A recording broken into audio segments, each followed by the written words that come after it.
Last ক্লাসে এই স্লাইডটাতে ছিলাম স্ট্রেস করেশন ট্র্যাকিং আর হাইড্রোজেন এমব্রিটলমেন্ট বা হাইড্রোজেন গ্লিস্টারিং এর একটা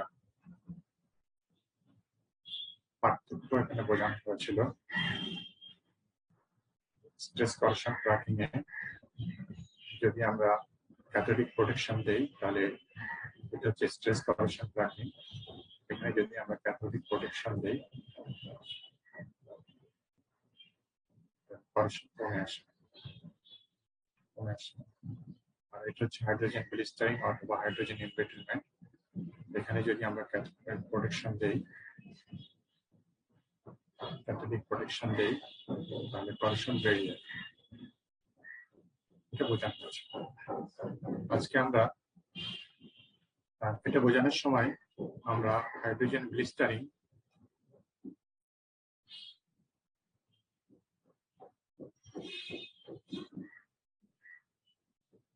আর হাইড্রোজেন এমব্রিটলমেন্ট এই দুটাকে এক হিসেবে ধরে নিয়েছিলাম।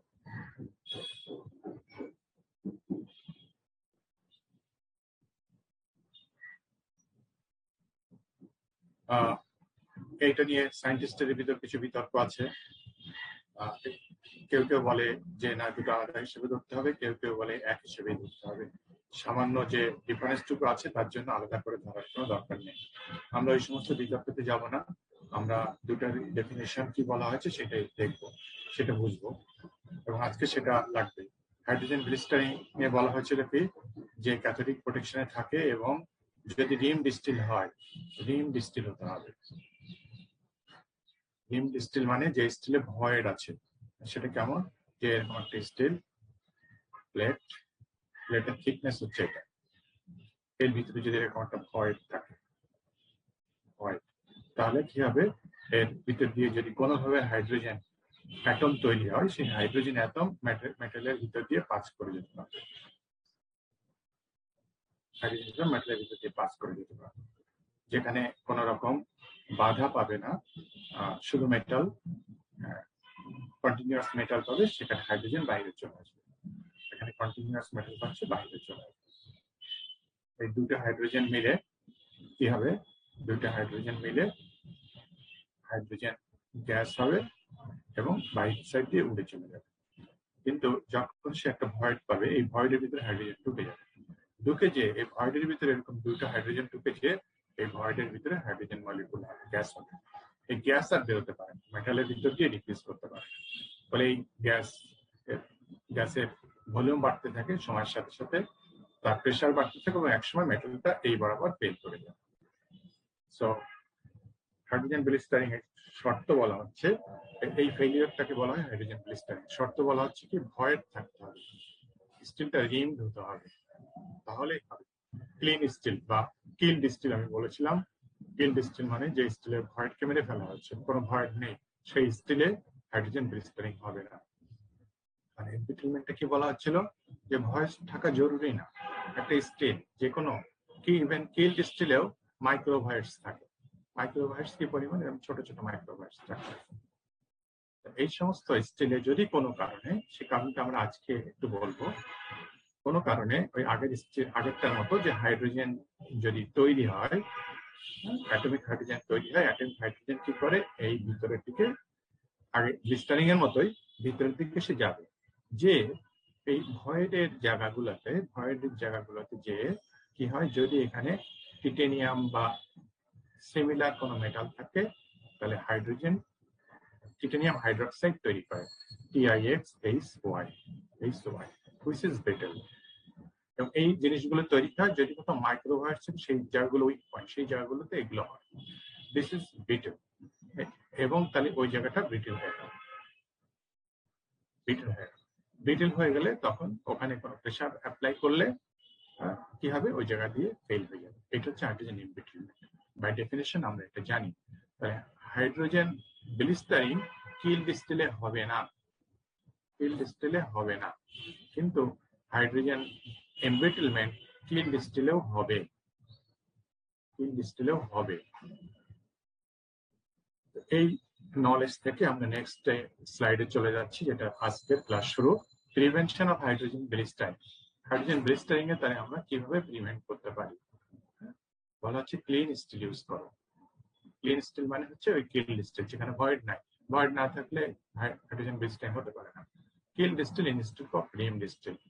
রিমড স্টিল ইউজ না করে যদি আমরা কিল্ড স্টিল করি তাহলে অ্যাটমিক হাইড্রোজেন তৈরি হলেও কিছু যায় আসে না, ব্লিস্টারিং হবে না। আরেকটা বলছে যে ঠিক আছে, আমি হয়তো পানি কিল্ড স্টিল মানে অনেক কোয়ালিটি সম্পন্ন, কোথাও কোনো ভয়েড থাকবে না, সবসময় এতটা ইনশিওর করা যায় না, কম হলেও থাকে, ভয়েড থাকে, দ্যাট ইজ রিমড স্টিল আমরা ব্যবহার করি। তো সেরকম যদি হয়, এরকম একটা রিমড স্টিলের থিকনেস হচ্ছে এরকম, থিকনেস হচ্ছে এরকম। হ্যাঁ, এখানে একটা ভয়েড আছে, ধরে নিলাম একটা ভয়েড আছে। এখন হাইড্রোজেন এখানে যদি তৈরি হয়, এটা হচ্ছে ইনসাইড, এটা হচ্ছে ইনসাইড সারফেস। সেই গতকালকের মতো আমরা যদি একটা সিলিন্ডার ধরে নিই, এটা চাও, দিস ইজ দ্য সিলিন্ড্রিক্যাল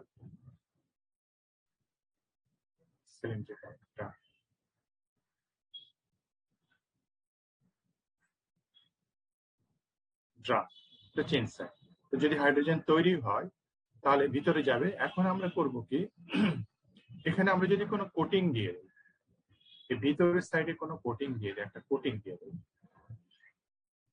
ভিতরের সাইড, সব দিকে যদি একটা কোটিং দিয়ে দেই, কোটিং এর প্রপার্টিটা কি হবে? কোটিং এর প্রপার্টি হচ্ছে যেটা হাইড্রোজেনকে ডিফিউজ করতে দিবে না। স্টিল, এই সারফেসটা steel, this surface is steel দি, হ্যাঁ, ইনার সারফেসটা একটা কোটিং দিয়ে দিচ্ছি, যেখানে কোটিং অ্যাপ্লাই করা হয়েছে, যার এবং এমন একটা মেটাল বা এমন একটা ম্যাটেরিয়ালের, নন মেটাল হতে পারে, কোটিং দিয়েছি যার প্রপার্টি হচ্ছে সে হাইড্রোজেনকে ডিফিউজ করতে দিবে না। impervious using coatings or liners, ওটাকে লাইনার বলা হয়, must be impervious to hydrogen atom penetration, hydrogen অ্যাটমকে পেনিট্রেট করতে দিবে। সেটার এক্সাম্পল কি হচ্ছে, যে প্লাস্টিক কোটিং দিতে পারি, রাবার কোটিং দিতে পারি, নিকেল কোটিং দিতে পারি, অথবা স্টিলের উপর অস্টেনাইটিক স্টেনলেস স্টিল।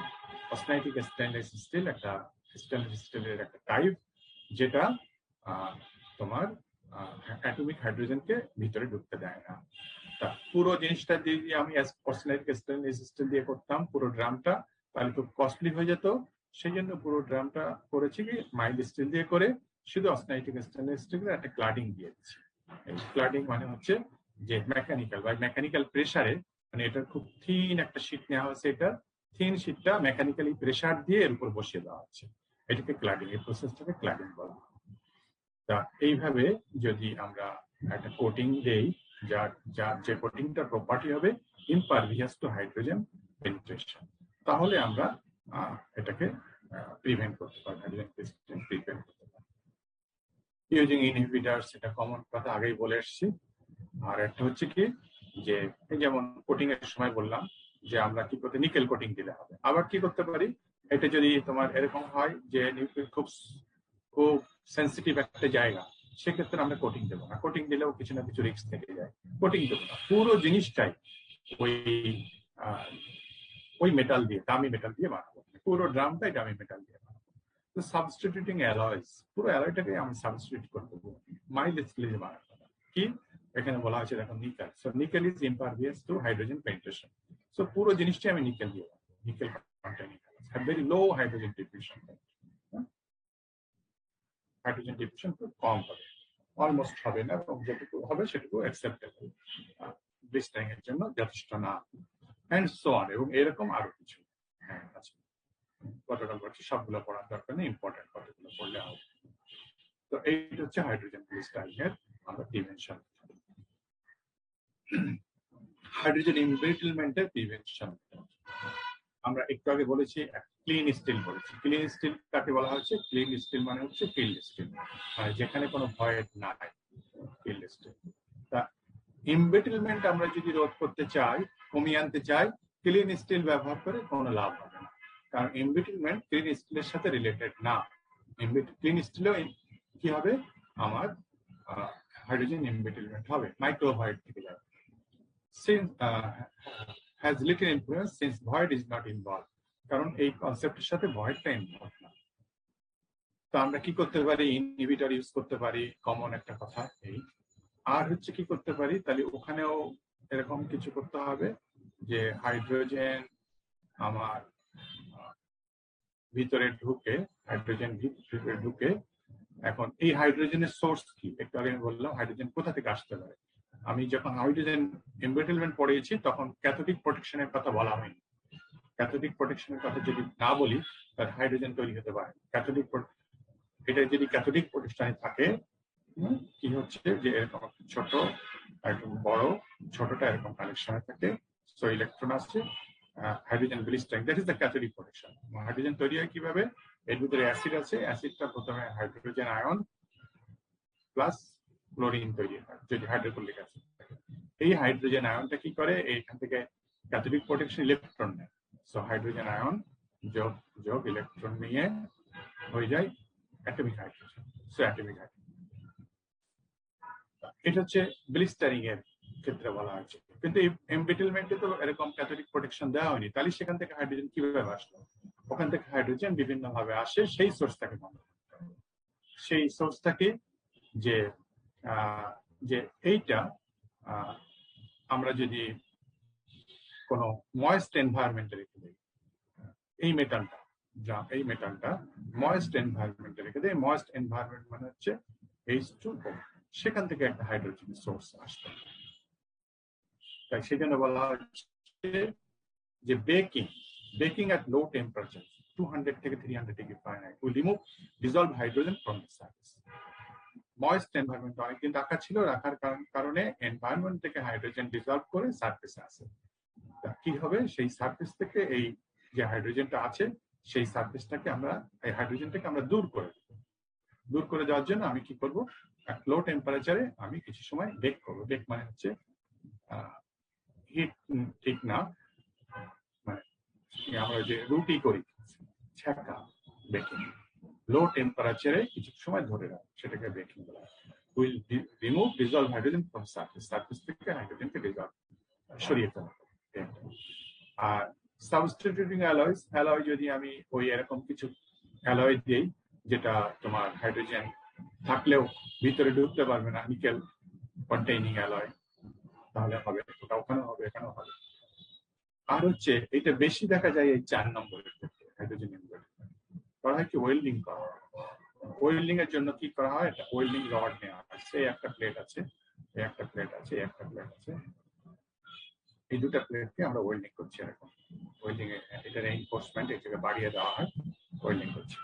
ওয়েল্ডিং করার জন্য ইলেকট্রোড থাকে, ইলেকট্রোডটা এরকম। আমাদের দেশে রাস্তাঘাটে যে কোনো জায়গায় ওয়েল্ডিং করা হয়, তোমরা দেখেছো ওয়েল্ডিং এর দোকানগুলোতে, রাস্তার আশেপাশে ওয়েল্ডিং দোকানগুলো আছে। তো এই ইলেকট্রোড গুলো কি করা হচ্ছে, দোকানের সামনে কোনো এক জায়গায় ডাম্প করে রাখা হচ্ছে। যে প্লেট গুলো আমরা ওয়েল্ডিং করবো সেই প্লেট গুলো রাস্তার সামনে কোনো এক জায়গায় ডাম্প করে রাখা হচ্ছে, ফলে এর ভিতরেও ডিসলভ হাইড্রোজেন আছে, এই ওয়েল্ডিং রডের ভিতরেও ডিসলভ হাইড্রোজেন ঢুকে গেছে। পরে যখন ওয়েল্ডিং করা হয়, এই বিশেষ করে ইলেকট্রোড থেকে যেহেতু ডিসলভ হাইড্রোজেন ঢুকে গেছে, ইলেকট্রোড ড্রপ বাই ড্রপ গোলে এখানে এসে এখানে এইসব জায়গাগুলো ইলেকট্রোড ম্যাটেরিয়াল দিয়ে ফিল আপ হয়ে যায়, এই জায়গাগুলো ফিল আপ হয়ে যায়। তো যেহেতু ইলেকট্রোডের ভিতরে হাইড্রোজেন ঢুকে আছে, সো ওই হাইড্রোজেনটা এর ভিতরে ঢুকে পড়লে কি হয়ে গেল, ওই হাইড্রোজেন এর ভিতরে থাকলো, এখন এর ভিতরে যদি টিটানিয়াম থাকে, ওই হাইড্রোজেন এই প্যারেন্ট মেটালের ভিতরে যদি কোনো জায়গায় ঢুকে যায়, টিটানিয়াম পাই, তা টিটানিয়াম হাইড্রোক্সাইড তৈরি করে। তাই এবং আমাদের দেশে যে প্র্যাকটিসে এই যে বললাম ডাম্প করে রাখা হচ্ছে দোকানের বাহিরে, ওপেন এনভায়রনমেন্টে, এখন বর্ষা সিজনে ভিজতেছে, সো হাইড্রোজেন ডেফিনেটলি ভিতরে ঢুকে যাবে। কিন্তু এটা প্রপার প্র্যাকটিস না, বিদেশে এইভাবে কোনোদিন করা হয় না, যেখানে সবকিছু সিস্টেমেটিক হয়ে আছে। তারা প্রপার ওয়েল্ডিং প্র্যাকটিস তৈরি করে, সেটা কি তারা করে কি, maintaining dry condition during welding. Welding এর সময় ড্রাই কন্ডিশন করে এবং ওটা ময়েস্ট এনভায়রনমেন্টে রেখে দেয় না, এবং এই ইলেকট্রোড যেটা আনে সেটার ভিতরে এমন কিছু উপাদান থাকে যাতে ওর ভিতরে হাইড্রোজেন না আসতে পারে। লো হাইড্রোজেন ওয়েল্ডিং রড বা লিমিটিং হাইড্রোজেন থাকলেও একটা লিমিটের ভিতরে থাকে, যে limit as minimum as possible, যে লিমিটটা দিলে হাইড্রোজেন গ্লিসারিন এর কোনো সম্ভাবনা নাই। সো তারা প্রপার ওয়েল্ডিং প্র্যাকটিস করে যাতে হাইড্রোজেন না আসতে পারে। So this are the remedies to for hydrogen MBT. So এটা আমার শেষ হয়ে গেল এই চ্যাপ্টার। এখন আমরা একটা নতুন চ্যাপ্টারে যাব।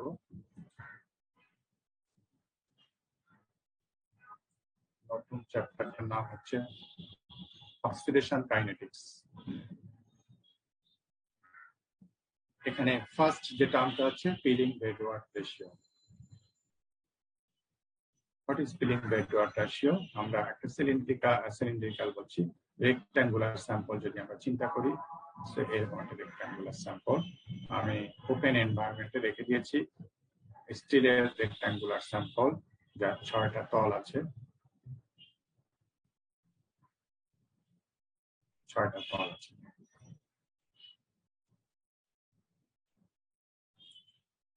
রোল নম্বর 50 তুমি এখন এন্ট্রি করছো, এখন লগ ইন করছো রোল নম্বর 50।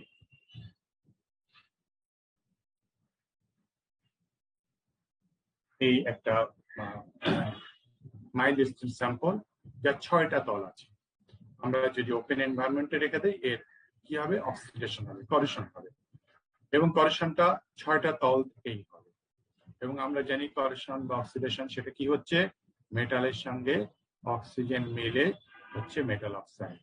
সো প্রোডাক্ট যেটা তৈরি হচ্ছে সেটার ভলিউম, এই অক্সিজেনটা আসছে এনভায়রনমেন্ট থেকে, আর আমার অবজেক্ট থেকে আসছে এই এমটা। সো এই অবজেক্ট থেকে ডেফিনেটলি এম ওর ভলিউমটা বেশি। এখন এই সারফেসে আমরা যদি এই সারফেসে যে মেটাল অক্সাইডটা তৈরি হচ্ছে সে এই সারফেসে এই সামনের দিকে বেড়ে যাবে, এই সারফেসে যেটা তৈরি হচ্ছে সে সামনের দিকে বেড়ে যাবে, এই সারফেসে যে তৈরি হচ্ছে এই দিকে বেড়ে যাবে, প্রত্যেক তলে যেটা তৈরি হচ্ছে সেই দিকে বেড়াতে থাকবে। এই সারফেসে যেটা তৈরি হচ্ছে সেটার পসিবিলিটি নেই ওই সারফেসে যাওয়া, অন্য সারফেস, কারণ ওই সারফেসেও তৈরি হচ্ছে। তাহলে হচ্ছে কি এই এরিয়া থেকে আমি একটা এরিয়ার কথা চিন্তা করি, এই ডান সাইডের এই এরিয়া থেকে এই তল থেকে যে পরিমাণ মেটাল আসছে, যে ভলিউমের মেটাল আসছে, তার থেকে বেশি ভলিউমের মেটাল অক্সাইড ওই জায়গার ভিতরেই জমা হতে হবে, সে বেশি জায়গা পাবে, ভলিউম বাড়বে, মেটাল আসবে এই সারফেস থেকে এবং তৈরি হবে মেটাল অক্সাইড যার ভলিউম বেশি। ওই বেশি ভলিউম ওই জায়গার ভিতরেই তাকে সীমাবদ্ধ থাকতে হবে। তাহলে কি হবে? যত অক্সিডেশন হবে তত এই জায়গায় তারা গাদা অ্যাটম গুলো গাদাগাদি করে মোর কনজাস্টেড হয়ে যাবে। পিলিং বেড-ওয়ার্ড রেশিও হচ্ছে volume ratio of oxide and metal. So এটা হচ্ছে ভলিউম রেশিও অফ অক্সাইড, এমটা হচ্ছে molecular weight of the oxide, MO এর molecular weight, আর ডিটা হচ্ছে density of the oxide. So অক্সাইডের molecular weight কে যদি ডেনসিটি দিয়ে ভাগ দেই তাহলে অক্সাইডের ভলিউম আসবে। আর এটা হচ্ছে টু মেটালের ভলিউম রেশিও। মেটাল মানে এম, একটা মেটাল অ্যাটমের অ্যাটমিক ওয়েট হচ্ছে এম, স্মল এম। ওই অক্সাইডটা তৈরি করতে একটা মেটালও লাগতে পারে, একাধিক মেটালও লাগতে পারে। সো একটা মেটাল লাগলে তাহলে এন এর মান 1, একাধিক মেটাল লাগলে হচ্ছে এন এর মান একাধিক, যেটা হচ্ছে সে। সো টোটাল ওয়েট যাবে, যতগুলো মেটাল লাগছে ততগুলো দিয়ে গুণ দিতে হবে। সো এন হচ্ছে number of metal atoms in molecular formula scale, example হলে ক্লিয়ার হবে। আর ডি হচ্ছে ওই মেটালের ডেনসিটি। তাহলে যে ওই অক্সাইডটা তৈরি হতে যে কটা মেটাল লেগেছে সমস্ত মেটালগুলোর ওয়েট হচ্ছে এন গুণ এন, আর তাকে যদি আমরা ডেনসিটি দিয়ে ভাগ দেই তাহলে মেটালের ভলিউম বেরোবে। সো এইটা হচ্ছে অক্সাইড ভলিউম, ভি অক্সাইড, আর এটা হচ্ছে V metal, the ratio of volume ratio of oxide and metal. তো এটাকে যদি আমরা সিম্পলিফাই করি তো এই জিনিসটা দাঁড়ায়। এখন এখানে একটা এক্সাম্পল দিয়ে বোঝানো হয়েছে যে আমরা ধরি এই মেটালটা ছিল অ্যালুমিনিয়াম, তাহলে যেটা অক্সাইড যেটা তৈরি হবে সেটা হবে কি Al2O3। তাহলে উপরে এই এমটা হচ্ছে Al2O3 এর ওয়েট, আর ডিটা হচ্ছে Al2O3 এর ডেন্সিটি, আর নিচের এমটা হচ্ছে অ্যালুমিনিয়াম মেটাল কনজিউমড হচ্ছে সে অ্যালুমিনিয়াম মেটালের অ্যাটমিক ওয়েট, আর এন হচ্ছে এখানে দুইটা অ্যালুমিনিয়াম লেগেছে, এন হচ্ছে 2 আর ডি হচ্ছে অ্যালুমিনিয়ামের ডেন্সিটি। এই এক্সাম্পল দেওয়া হচ্ছে এন হচ্ছে number of metal atoms in the molecular formula of scale, অক্সাইডটাকে স্কেলও বলা হয়, ফিল্মও বলা হয়, FiL ফিল্মও বলা হয়। এখানে n equal to 2 for aluminium oxide. এখন তোমাদের কাছে আমার প্রশ্ন যে পিবিআরটা আইডিয়ালি কত হওয়া উচিত? Greater than 1, equal to 1, less than 1, কত হওয়া উচিত? Ideally theoretically always greater than 1 উচিত, কিন্তু 3 কন্ডিশনস আমরা সব সময় সেটা পাবো না। ফার্স্টেই বলা হচ্ছে লেস দ্যান 1, এটা হচ্ছে ক্লিংবেড লেস দ্যান। লেস দ্যান 1 কি করে হতো? গ্রেটার দ্যান 1 হওয়া উচিত ছিল। এই লেস দ্যান 1 তখনই হয় যদি যে মেটাল অক্সাইডটা তৈরি হচ্ছে সারফেসের উপরে সেই অক্সাইডটা ভঙ্গুর হয়, পড়ে যায়, তখনই লেস দ্যান। নেই, যথেষ্ট নেই, পড়ে গেছে, হচ্ছে আর পড়ে যাচ্ছে, হচ্ছে আর পড়ে যাচ্ছে, তার মানে কি দাঁড়াচ্ছে? আমি বলেছিলাম যে 6টা তলের কথা বলেছিলাম, 6টা তলের কথা বলেছিলাম।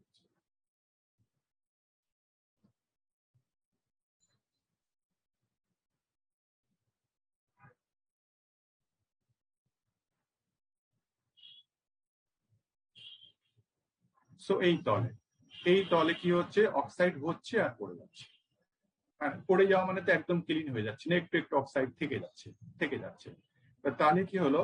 আমি বলেছিলাম যদি পড়ে না যায়, হ্যাঁ, আইডিয়ালি গ্রেটার দ্যান 1 তোমরা যে অ্যান্সার দিয়েছো সেটা যদি পড়ে না যায়, অবশ্যই গ্রেটার দ্যান 1। পড়ে না গেলে তার গাদাগাদি করে থাকবে, ভিতরে গাদাগাদি করে থাকবে, তাহলে আর কোনো পরোসিটি থাকবে না, সো একটা ব্যারিয়ার তৈরি করবে। কিন্তু সে পড়ে যাচ্ছে, পড়ে যাওয়া মানে কি? হয়তো এই জায়গাটা পুরোপুরি খালি হয়ে গেছে, সো মেটালটা আবার এনভায়রনমেন্টাল কন্ট্যাক্টে আসছে, এই জায়গাটা পুরোপুরি খালি হয়ে গেছে, আবার কন্ট্যাক্টে আসছে, এই জায়গাটায় মেটাল আছে, বাকি আরো একটু দেখালাম, এই খালি জায়গাগুলো এই গোল গোল দিয়ে দেখালাম, সেই জায়গাগুলো হচ্ছে, কিন্তু অন্যান্য জায়গাগুলো ঢাকা আছে। তার মানে ওই সমস্ত জায়গায় ফার্দার অক্সিডেশন চলতে থাকবে। তার মানে কি হচ্ছে? যে কিছু কিছু ওপেন জায়গা থেকে যাচ্ছে।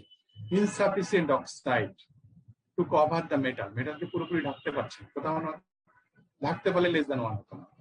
সো কভার মেটালকে ঢাকতে পারছে না, হেন্স কি নন প্রোটেক্টিভ। যেখানে খালি আছে সেখানে যেখানে খাঁচি আছে সেখানে অক্সাইড হলো, এবং যখন ওখানে অক্সাইড হলো তখন আবার এখানকার অক্সাইড পড়ে গেল।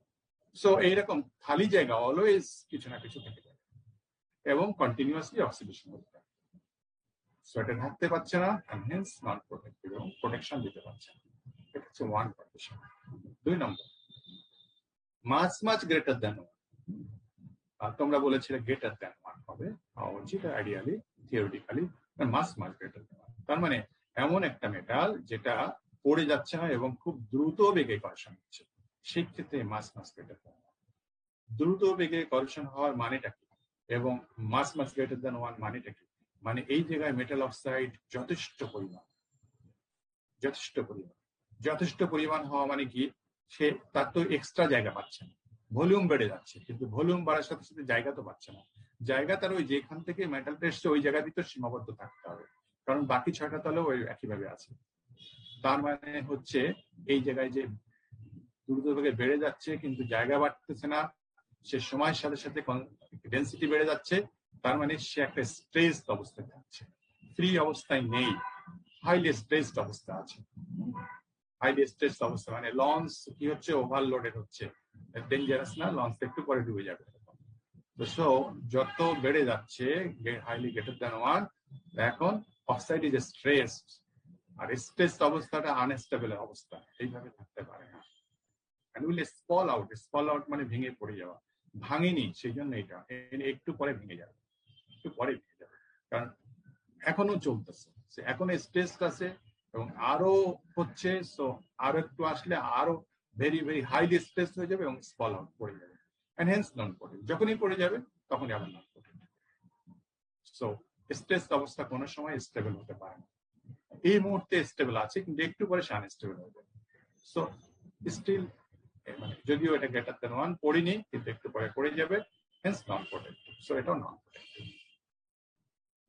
এই যে ইকুইভ্যালেন্ট টু 1 মানে কি এটা ইকুইভ্যালেন্ট টু 1 আমরা ম্যাথমেটিক্যালি কি বুঝি, আমরা ম্যাথমেটিক্যালি বুঝি যে হয়তো কি এটার সমান হতে 0.99 হতে পারে, আবার কি হতে পারে 1.1 হতে পারে, এরকম একটা কিছু।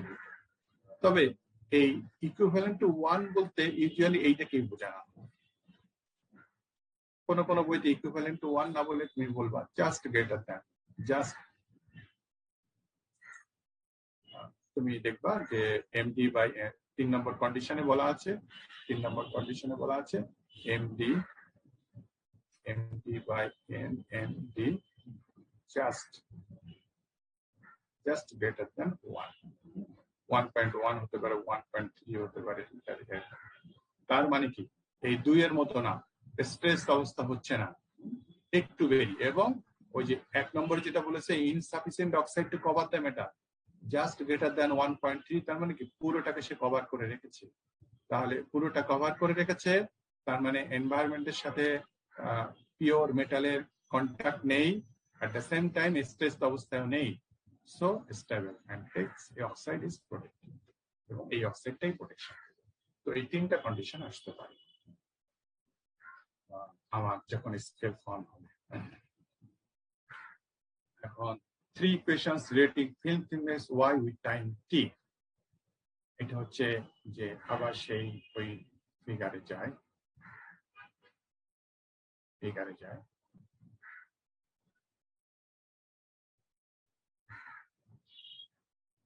এখানে যখন অক্সাইড ডেভেলপ করবে, অক্সাইড এটা হচ্ছে মেটাল সারফেস, এই সারফেসটা হচ্ছে মেটাল সারফেস, ডান সাইডে তাকে বোঝাচ্ছি মেটাল সারফেস।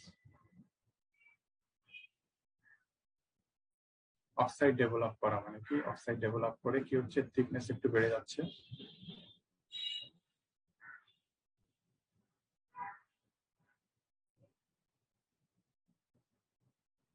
সো এই থিকনেস হচ্ছে এতটুকু বেড়ে গেল, কোন একটা টাইম টি টাইম এতটুকু বেড়ে গেল, থিকনেস ওয়াই বলা হয়েছে, ওয়াই থিকনেস এতটুকু বেড়ে গেল, এই সাইডে ডান সাইডে চতুর্দিকে বেড়ে যাচ্ছে এই সময়ের সাথে সাথে। So t plus del t টাইমে কি হবে, ডেল টি টাইমে হবে ওয়াই প্লাস ডেল ওয়াই, আরো একটু বাড়বে।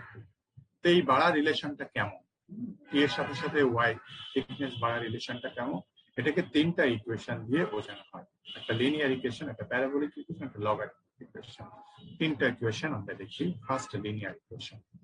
লিনিয়ার ইকুয়েশন বলছে oxidation rate is constant, Y কি বলছি যে ফিল্ম থিকনেস, ফিল্ম আর স্কেল বা তোমার যে অক্সাইড একই কথা, কি বলা হয় অক্সাইড বলতে পারি আমরা, অক্সাইড স্কেল বলা হয় SCAL, ফিল্ম বলা হয় FIL, সবগুলো একই কথা।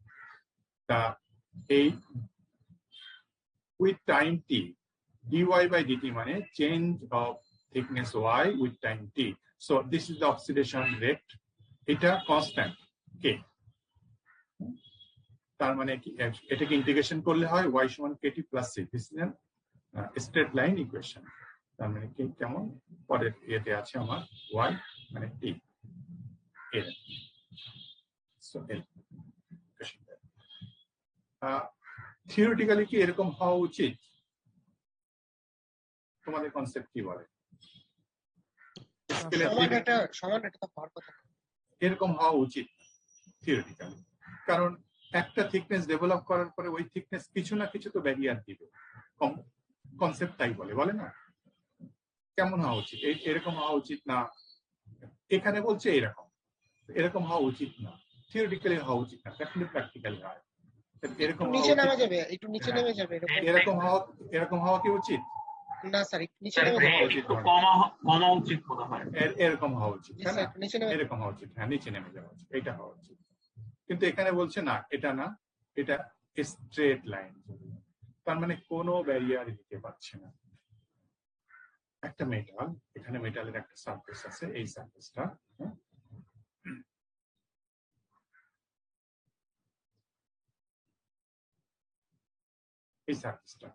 এই সারফেসটা একটা ম্যাক্সিমাম রেটে এনভায়রনমেন্টের সাথে কোরিলেশন হবে, তাই তো? এই ম্যাক্সিমাম যে রেটে কোরিলেশনটা হবে, সেই ম্যাক্সিমাম রেটে হওয়ার জন্য এই পুরো সারফেসটা মেটালে এই এনভায়রনমেন্টের কন্ট্যাক্টে থাকার কোনো দরকার নেই। যে ম্যাক্সিমাম রেটে হবে সেই ম্যাক্সিমাম রেটে হওয়ার জন্য কিছু জায়গা এনভায়রনমেন্টের কন্ট্যাক্টে থাকলেই হয়ে যাচ্ছে। মানে এই মনে করে এই 5টা জায়গা, এরকম 5টা খালি জায়গা এনভায়রনমেন্টের কন্ট্যাক্টে থাকলেই তার ম্যাক্সিমাম রেটে করেকশন হচ্ছে। এখন আমি যদি এখানে 5টা জায়গায় যদি এরকম 10টা করে দেই তাহলেও আর রেট বাড়বে, কারণ ম্যাক্সিমাম করেকশন রেটে সে পৌঁছে গেছে। তবে হ্যাঁ, 5টা জায়গায় যদি আমি 2টা করে দেই তাহলে অক্সিডেশন কমে আসবে, কারণ এনভায়রনমেন্ট কন্ট্যাক্ট এরিয়া কমে আসছে। সো ম্যাক্সিমাম কোন একটা মেটালের ম্যাক্সিমাম করেকশন হওয়ার জন্য, ম্যাক্সিমাম রেটে করেকশন হওয়ার জন্য একটা ম্যাক্সিমাম এরিয়া থাকা দরকার। আমি আবার ক্লিয়ার করি বলি, দুটো এক্সাম্পল দিয়ে বলি। আয়রন আর গোল্ড। গোল্ড করেকশন অলমোস্ট হয় না, গোল্ড না, গোল্ড থেকে একটু নিকেল করলাম। নিকেল হচ্ছে মোর ক্যাথোডিক, আয়রন হচ্ছে মোর অ্যানোডিক। তোমাদের কাছে আমি বলবো, কোশ্চেন করবো, আয়রনের ম্যাক্সিমাম করেকশন হওয়াতে চাই, আবার ওপেন এনভায়রনমেন্ট, অ্যাটমসফিয়ারিক এনভায়রনমেন্ট। নিকেলেরও ম্যাক্সিমাম এনভায়রনমেন্ট ম্যাক্সিমাম রেটে করেকশন হওয়াতে চাই। তাহলে নিকেলও তার ম্যাক্সিমাম রেটে করেকশন হবে, আয়রনও তার ম্যাক্সিমাম রেটে করেকশন হবে। কোনটার জন্য এরিয়া বেশি এক্সপোজ দরকার, নিকেলের নাকি আয়রন? দুটোর ম্যাক্সিমাম রেটে করেকশন হওয়ার জন্য ম্যাক্সিমাম নিকেলের না স্যার? নিকেলের বেশি এরিয়া দরকার। কারণ কি, নিকেলের করেকশন রেটটাই কম, তার করেকশন রেট কম বলে নিকেলের সারফেস এরিয়া বেশি হওয়া দরকার তার ম্যাক্সিমাম করেকশন রেটে পৌঁছানোর জন্য।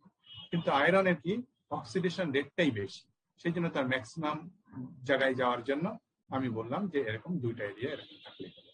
কিন্তু নিকেলে 2টা এরিয়া থাকলে চলবে না, এখানে 5টা এরিয়া, তাহলে সেটা ম্যাক্সিমাম এরিয়াতে পৌঁছে। এখন আয়রনের যে 2টা এরিয়া লাগে, এখন 2টা এরিয়া না নিয়ে পুরো আয়রনটা যদি এক্সপোজ থেকে যায় তাহলে কি হবে, করেকশন রেট কি বাড়বে? বাড়বে না। ওই 2টা রেটে যেহেতু ম্যাক্সিমাম রেটে করেকশন পৌঁছে গেছে, পুরোটা খালি থাকলো ওই একই রেটে করেকশন। তো যেটা হয়, কেন এরকম কনস্ট্যান্ট হয়, কোন একটা মেটাল তার ম্যাক্সিমাম রেটে করেকশনে যাওয়ার জন্য যতটুকু এরিয়া এনভায়রনমেন্টের কন্ট্যাক্টে আসা দরকার, অলওয়েজ অতটুকু এরিয়া এনভায়রনমেন্টের কন্ট্যাক্টে থাকছে। তার মানে কি হচ্ছে, যে ওই যে লেয়ার ডেভেলপ হচ্ছে এবং পড়ে যাচ্ছে। দেখো এই কন্ডিশনটা লাস্ট লাইনে বলা হয়েছে, কোন সময়ের জন্য সত্য, আগে আমরা যে 3টা কন্ডিশন পড়েছি তার লেস দ্যান 1 এর জন্য সত্য। তার মানে লেস দ্যান 1 কখন হয়, যখন অক্সাইড লেয়ার হয় এবং পড়ে যায়। অক্সাইড লেয়ার হচ্ছে এবং পড়ে যাচ্ছে, এবং অলওয়েজ সে অ্যাটলিস্ট 5টা এরকম খালি জায়গা থাকছে, আবার হচ্ছে আবার পড়ে যাচ্ছে, এবং তখন হচ্ছে কি এই 5টা জায়গা এই জায়গায় না থেকে ওই 5টা জায়গা অন্য জায়গা হচ্ছে, এটা বন্ধ হচ্ছে, অন্য জায়গায় 5টা বা 6টা হচ্ছে বা 7টা হচ্ছে, বেশি হলে কোনো অসুবিধা নেই। সো ম্যাক্সিমাম রেটে করেকশন হওয়ার জন্য ম্যাক্সিমাম যে জায়গাটুকু দরকার সেই জায়গাটুকু অলওয়েজ থেকে যাচ্ছে, ওপেন থেকে যাচ্ছে। সেই জন্য ওই মেটালে তোমার অক্সিডেশন এই কার্ভটা হচ্ছে লিনিয়ারলি এভাবে ফলো করতে কম, কোনো প্রোটেকশন দেয়। So reaction rate constant at the ইন্টারফেসে রিঅ্যাকশন রেট কনস্ট্যান্ট থেকে দেয়। সো ইন্টারফেসে সে ম্যাক্সিমাম এরিয়া পেয়ে যায় ম্যাক্সিমাম রেটে করেকশন হওয়ার জন্য সব সময়। এনভায়রনমেন্ট রিসেস, যে কারণে environment reaches the ইন্টারফেসে চলে যায় থ্রু ক্রাকস আর পোরস অফ দ্য স্কিন। ওই যে এইগুলো পোরস ক্রাকস বলা হচ্ছে, এই থেকে যায়, অলওয়েজ থেকে যায়, পড়তে থাকে। তো ওই ক্রাক পোর দিয়ে কি হয়, এই এনভায়রনমেন্ট অলওয়েজ সারফেসে পৌঁছে যায়, সেই জন্য করেকশন রেট কম। স্কেল মানে হচ্ছে ওই যে অক্সাইড লেয়ার, যেটা হচ্ছে ডাজন্ট রিপ্রেজেন্ট ডিফিউশন ব্যারিয়ার, পুরো ডিফিউশন ব্যারিয়ার তৈরি করতে পারে না, এবং এই কন্ডিশনে এটা হয় linear diffusion. Scale is non protective, আগেই বলেছে। এবং এটা কোন সময় হবে, এটা হবে ওই যে EMF সিরিজের অ্যাক্টিভ মেটাল গুলো, সোডিয়াম, পটাশিয়াম, এটা আমাদের তারা কোনো সময় প্রোটেকশন দিতে পারে, অলওয়েজ কনস্ট্যান্ট রেটে। So this is linear equation. এটা হচ্ছে এই XY ইয়েতে এটা হচ্ছে thickness, oxide thickness with time, so linear. Parabolic equation 1933-তে ওয়ার্ক ডান, আমি একজন সায়েন্টিস্ট, এই কোয়েশ্চেনটা উনি ব্যাখ্যা করেছিলেন। উনি বলছেন যে থিকনেস, অক্সিডেশন রেট থিকনেস এর সাথে ইনভার্সলি প্রপোর্শনাল। এটা লজিক্যাল, তাই না? থিকনেস যত বাড়বে অক্সিডেশন রেটটা তত কমে আসবে, উনি বলেছিলেন।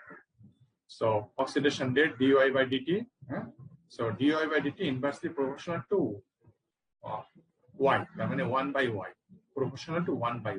এটা হবে প্রপোর্শনাল টু 1/y। এটা প্রপোর্শনাল টুলে দিয়ে সমান আনা হয়েছে, একটা কনস্ট্যান্ট আনা হয়েছে কে প্রাইম। এটাকে ইন্টিগ্রেশন করলে এটা আসে। এটা ইন্টিগ্রেশন, এটা কি ইকুয়েশন অফ এ প্যারাবোলা, হ্যাঁ, ইকুয়েশন অফ এ প্যারাবোলা, সেই জন্য এটাকে বলা হয়েছে প্যারাবোলিক ইকুয়েশন।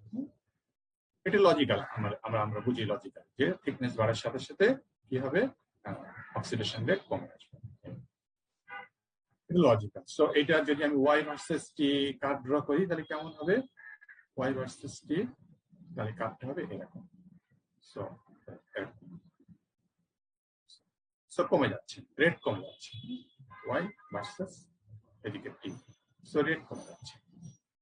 আমরা উপরেরটা চিন্তা করি, যেহেতু এটা ওয়েট গেইন হয়, ওয়েট লসও হয়, ভিন্ন একটা ক্ষেত্রে হয়, আমি এদিকে এখন যাচ্ছি না, ওয়েট গেইন হয়, আমরা উপরেরটা চিন্তা করি। সো প্যারাবোলা এরকম, হ্যাঁ, কিন্তু কিছু না কিছু অক্সিডেশন হচ্ছে। প্যারাবোলা মানে কি, এই হাঁটা এখানে যতটুকু, এই হাঁটা এই লেন্থটা আরো বেশি, তার মানে কিছু আরেকটু অক্সিডেশন হচ্ছে, কিন্তু রেটটা কমে যাচ্ছে। So scale provides a diffusion barrier, একটা ব্যারিয়ার তৈরি করে, ওয়াই যত বাড়বে একটা সে ব্যারিয়ার তৈরি করে, হেন্স স্কেল ইজ প্রোটেক্টেড। এবং এটা হয় ওই 3 নম্বর কন্ডিশনে, যে গ্রেটার দ্যান 1। ওই যে 3 নম্বরটা ইকুইভ্যালেন্ট বলা হয়েছে, ইকুইভ্যালেন্ট আমি বলেছিলাম, কোন বইতে greater than, just greater than 1 বলে, কোন বইতে ইকুইভ্যালেন্ট বলে।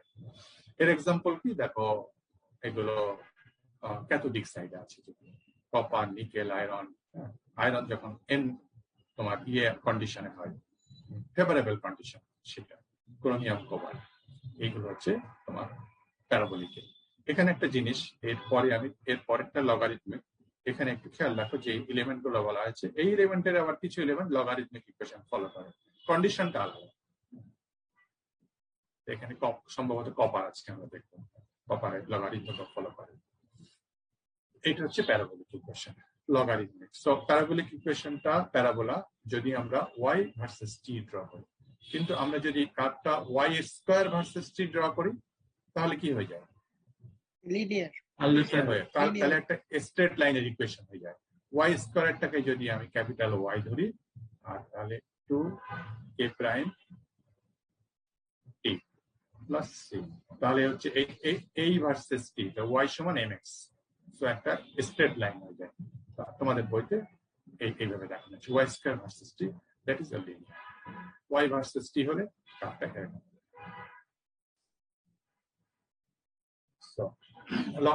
লগারিথমিক এক্ষেত্রে বলা হচ্ছে oxidation rate is inversely proportional to time, not with scale. অনেকটা কাছাকাছি, স্কেলটাও, স্কেলের লেন্থটাও টাইমের সাথে সাথে বাড়বে। So time t is proportional to y, আমরা জানি না, টাইম এটা উল্টা হয়ে যাচ্ছে, ওয়াই ইজ প্রপোর্শনাল টু টি, টি যত বাড়বে ওয়াই তত বাড়বে। তো একই রকম, একই রকমের হলে অর্থটা একটু আলাদা আছে, আমরা যখন কাজ দেখবো তখন বুঝবো। সো এটাও লজিক্যাল, সময়ের সাথে সাথে অক্সিডেন্ট একটা ব্যারিয়ার তৈরি হবে, কারণ ওয়াই তৈরি হবে বড়, সো অক্সিডেশন রেটটা কমতে থাকবে। সো একইভাবে তাহলে d y by d t proportional to 1/t equal to আনলে k prime by t, integration করলে এটা আসে। সো এইটাকে যদি আমি ওয়াই ভার্সেস টি ড্র করি, ওয়াই ভার্সেস টি ড্র করে এদিকে টি, এদিকে ওয়াই, তাহলে কি হয়ে যায়, এটা এরকম, এটা এরকম। সো এই একটা থিকনেস এসে যায়, কনস্ট্যান্ট থিকনেস, আর বাড়ে না। লগারিথমিকটা কি হয়, এরকম বাড়তে থাকে, আর না লগারিথমিক প্যারাবোলিকটা বাড়তে থাকে, প্যারাবোলিকটা বাড়তে থাকে, আর লগারিথমিক একটা থিকনেস এসে অ্যাসিম্পটোট হয়ে যায়, আর বাড়ে না। সো এটা হচ্ছে যদি ওয়াই ভার্সেস টি ড্র করি।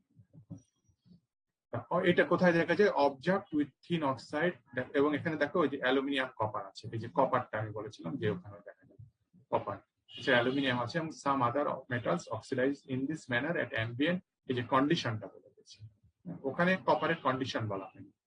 আর এখানে কপারটা লগারিথমিক শো করবে অ্যাম্বিয়েন্ট মানে রুম টেম্পারেচার, অথবা রুম টেম্পারেচার থেকে একটু এলিভেটেড টেম্পারেচার, বেশি এলিভেটেড টেম্পারেচারে গিয়ে সে আর লগারিথমিক থাকবে না, সে প্যারাবোলিক।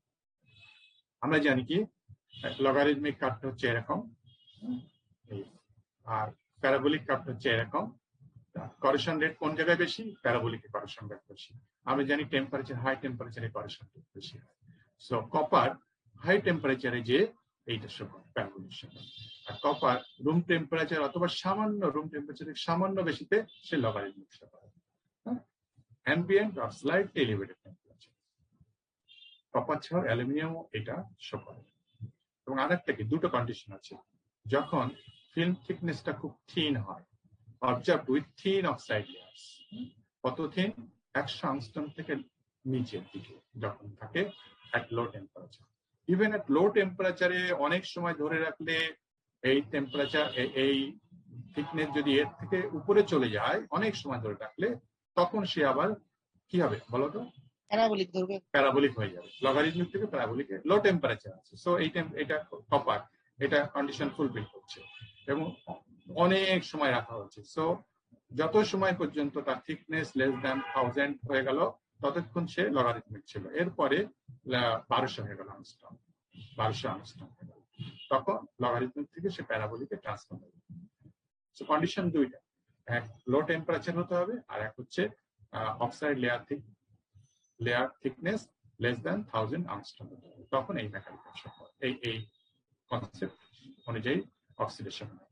এক্সাক্ট কেন এরকম হয়, এক্সাক্ট মেকানিজম ইজ আনক্লিয়ার, কিছুটা আনক্লিয়ার।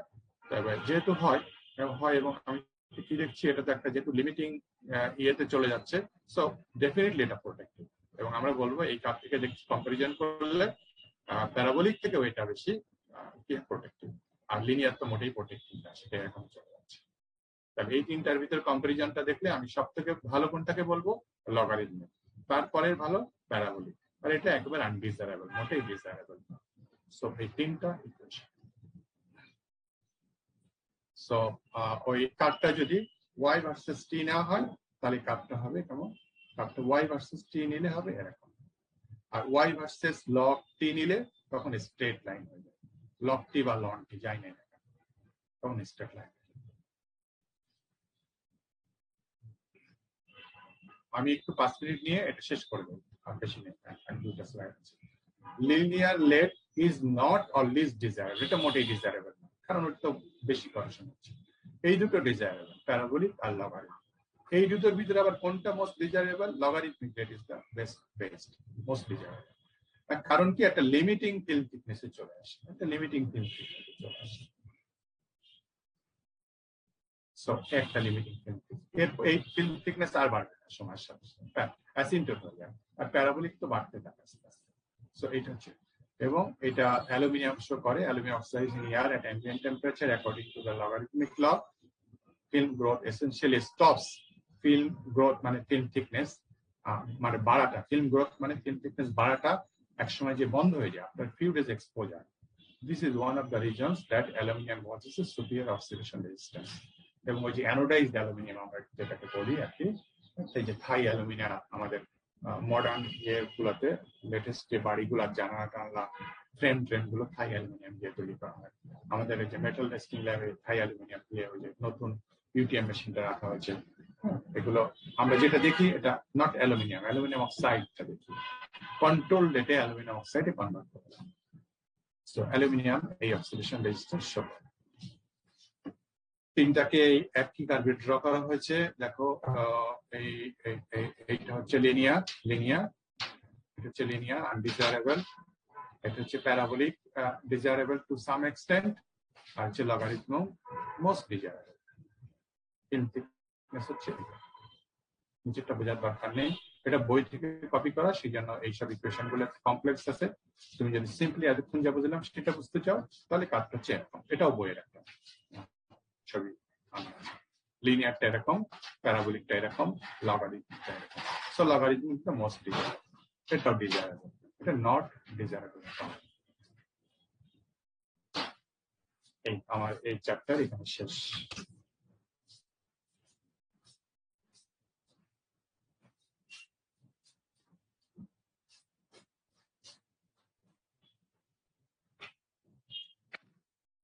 Roll number 1।